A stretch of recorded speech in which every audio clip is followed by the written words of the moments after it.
Halo guys, ketemu lagi dengan Ogi ya. Nah, sekarang materinya ini, Deep Knowledge. Kalau yang video kemarin kan tentang Shorts ya. Ini saya ambil dari materinya dia ya, dari kontennya si Work Salaryman ini.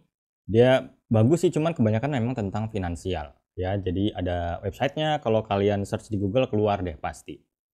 Ya, ada Instagramnya juga. Kalau nggak salah sih orang Singapura. Nah, dia juga bilang ya, kalau ya Shorts tuh bagus, video pendek tuh bagus, bisa untuk edukasi, spreadnya luas, tapi untuk mendapatkan sesuatu yang dalam itu nggak bisa gitu, dia bilang. Even konten saya yang 7 menit, 8 menit ini terhitung Shorts buat dia, karena masih di bawah 20 minutes ya, di bawah 20 menit. Makanya kan saya buka online course yang di Udemy ya, itu kan 5 jam, 6 jam gitu. Karena kalau short mulu, nanti kalau kita mau gali tanah gitu ya, jadinya cuman kayak gini, nggak ada yang dalam. Jadi tahu ini tipis. Akibatnya pemahaman mendalam tuh dalam suatu ilmu bidang gitu ya nggak bagus gitu, dan biasanya malah bisa jadi sotoy. Gue lihat sih ya sotoy-sotoyan di medsos tuh kadang gara-gara ini gitu, tahu kulitnya doang. Jadinya dia berani komen ini itu. Padahal kalau lari ke dalamnya itu akan lebih kompleks lagi gitu ilmu yang akan didapat atau knowledge yang akan didapat. Jadi dia merekomen sebaiknya kita punya beberapa, satu minimal lah, ada satu yang mendalam ya, ada specialize in one skill ya. Jadi ini yang biasanya berkaitan langsung dengan pekerjaan kita sehari-hari, sumber penghasilan tuh dari sini, itu sebaiknya dalam. Nah, terus ilmu yang tipis-tipis tuh ya ilmu yang mendukung, yang dukung hobi juga bisa, atau yang terkait dengan bidang kita bisa lah. Misalnya kayak saya desain grafis, terus jadi pengajar desain grafis, kan mau nggak mau gue belajar cara ngomong, cara presentasi gitu ya. Terus kalau mau bikin video kayak gini ya harus belajar ngedit gitu-gitu. Nah, sebaiknya gitu, tapi ada satu ya yang jadi andalan, yang benar-benar teman-teman tuh punya sesuatu yang secara mendalam. Dan mendalami sesuatu itu nggak mudah memang. Apalagi untuk menuju level pakar atau expert, dan pengorbanan yang dibutuhkan tuh memang sangat dalam, biasanya sampai kuliah S2 atau S3 gitu ya, itu bisalah menuju ke expert gini. Cuman kalau sekarang di Indonesia agak rusaknya ya, gara-gara Shorts, gara-gara influencer, itu orang lebih percaya pada yang followersnya banyak gitu loh, ketimbang yang benar-benar pakar. Ada sih bukunya The Death of Expertise ya, jadi matinya kepakaran. Jadi memang sudah diprediksi saat era influencer, era kayak gini nongol tuh, yang dipercaya malah bukan yang pakar-pakar. Karena yang pakar-pakar nggak pintar ngomong kadang-kadang gitu, nggak bisa menyampaikan informasi secara menarik. Beda dengan influencer yang emang kesehariannya ngomong gitu kan. Kalau kayak saya dosen ya saya harus baca buku, harus ini. Dan kadang waktunya buat bikin-bikin kayak gini juga susah gitu. Jadinya ya itu matinya kepakaran, dan akhirnya orang-orang terutama generasi mudanya lebih percaya kepada influencer. Di Indonesia fenomenanya sudah terlihat seperti itu. Jadi makin dalam, makin pakar, makin bagus sebetulnya sebuah keilmuan tuh. Jadi jangan sampai seperti ini, dia bilang kalau belajar dari short doang, akhirnya hanya menggali lubang-lubang yang banyak tapi nggak dalam.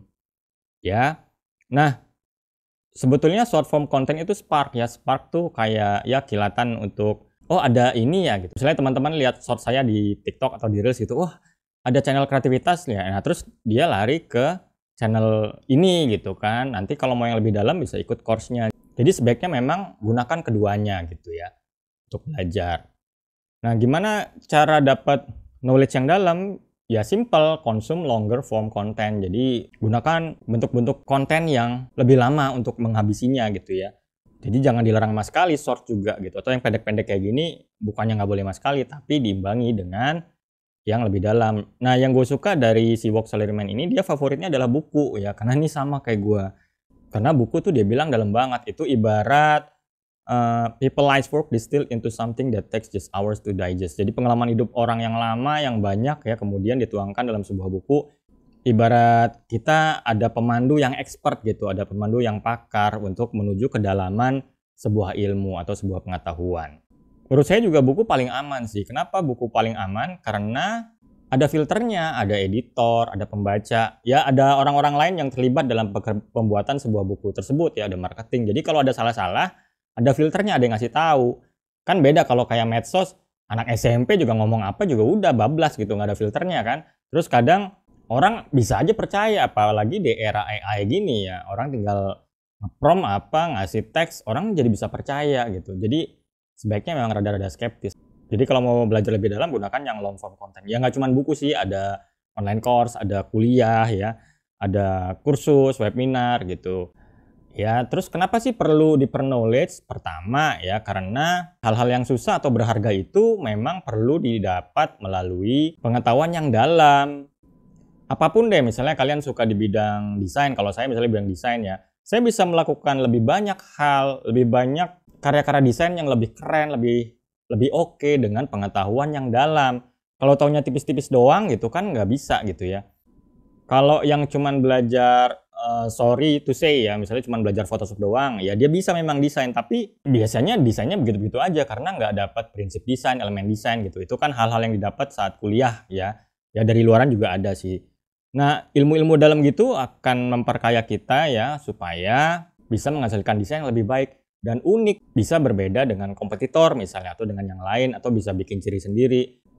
Nah, kayak gitu bisa didapat dari pengetahuan yang dalam. Dan memang susah gitu, harus ada pengorbanan untuk mendapatkan ilmu yang dalam tersebut gitu ya. Nah, terus yang kedua adalah having deeper knowledge helps you understand other deeper knowledge. Biasanya dengan belajar secara mendalam, kita terpancing untuk mendalami hal lain yang lebih dalam lagi. Misalnya saya awalnya tertarik dengan desain gitu, terus pas gue dalamin desain, oh ternyata ada tipografi ya. Nah tipografi itu tentang huruf ya, gue dalamin lagi. Oh ternyata ada warna ya, warna gue dalamin. Dan akhirnya sekarang jadi pengajar gitu, jadi dosen. Ketemu lagi gue harus mendalami gimana sih cara mengajar yang baik gitu, gimana sih cara present slide yang baik, gimana cara ngomong yang baik. Dan itu cukup dalam dan perlu effort memang ya, nggak gampang gitu. Gue mesti cari referensi, buku, video gitu ya, kurang lebih gitu. Terus yang ketiga adalah deeper knowledge is interesting. Jadi kadangkala ya, pengetahuan yang dalam itu mengundang sesuatu yang baru karena menarik. Selalu ada yang baru lagi begitu kita gali gitu. Kayak saya misalnya, awalnya saya ngajar bukan mata kuliah kreativitas, tapi begitu saya kena kreativitas, wah gue jadi tergila-gila gitu, gila.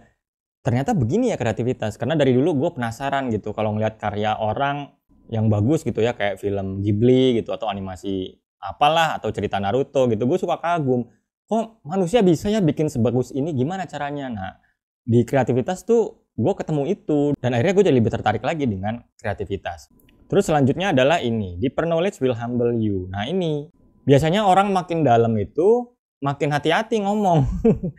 Jadi nggak asal komentar gitu, nggak dikit-dikit komentar, dikit enggak. Kalau kita perhatiin di media sosial, orang yang benar-benar pakar biasanya nggak banyak ngomong sih memang. Paling seperlunya aja gitu. Karena dia paham bahwa ini tuh kompleks, nggak bisa dilihat dari satu perspektif gitu. Dan mungkin bisa berpikir nggak semuanya 100% benar, nggak semuanya 100% salah. Jadi nggak sotoy-sotoyan tuh, enggak deh biasanya kalau udah pengetahuannya dalam, dia malah lebih rendah hati gitu. Kalau di sini kan ada pepatah kayak padi ya, makin berisi makin merunduk. Ya kayak gitu. Kalau di sini kan ditulisnya intellectual humility, kerendah hatian intelektual. Jadi makin pintar tuh bukannya makin songong, makin makin tengil, makin belagu, enggak, tapi makin sadar bahwa segala sesuatu tuh ada batasnya.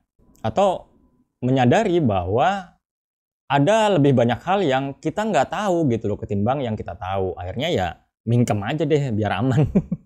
Jadi ada juga rekomendasi dari dia, memang sebaiknya seperti ini, ada satu yang dalam ya, apalah teman-teman punya satu skill atau knowledge yang dalam di tengahnya itu. Nah sisanya itu supporting gitu. Kalau saya kan desain grafis misalnya ya, terus pinggir-pinggirannya tuh bikin video gitu, editing, mengajar, komunikasi, kurang lebih kayak gitu.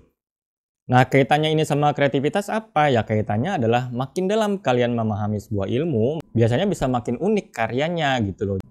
Misalnya saya dalam di bidang desain grafis ya, terus saya coba mendalami komunikasi gitu. S2 saya kan komunikasi ya, cara menghibur gitu misalnya. Akhirnya saya bisa memadukan itu gitu dengan membuat slide kayak gini yang nggak jelek-jelek amat ya kan. Paling nggak gue yakin agak beda deh dengan kebanyakan pengajar gitu, misalnya slide-nya gue desain bagus gitu. Terus cara gue ngomong gitu. Nah gitu-gitu tuh itu akibat penggabungan dari satu ilmu yang dalam desain grafis dengan ya cara mengajar gitu yang mungkin nggak terlalu dalam buat gue ya. Jadi ada banget kaitannya ya. Di online course gue juga gue bahas sih ya. Apa sih kaitan pengetahuan? Terus perannya apa gitu? Kenapa kok pengetahuan tuh demikian penting gitu untuk peningkatan kreativitas? Ya kurang lebih begitulah ya. Oke, itu aja untuk video kali ini. Semoga bisa bermanfaat. Terima kasih.